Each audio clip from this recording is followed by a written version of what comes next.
So guys, little update. Welcome back. So car was complete, but took off the turbo.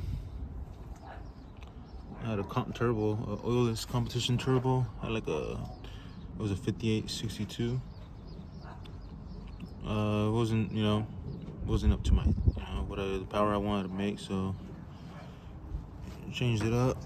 But yeah, it's all taken apart right now. Got the turbo already.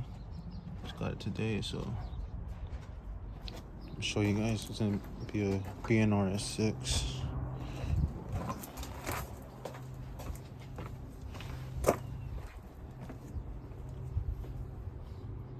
This right here. I had to run oil lines on this one, unfortunately. The other one was water cooled, but this is what we're gonna go with. But yeah, let's get this installed.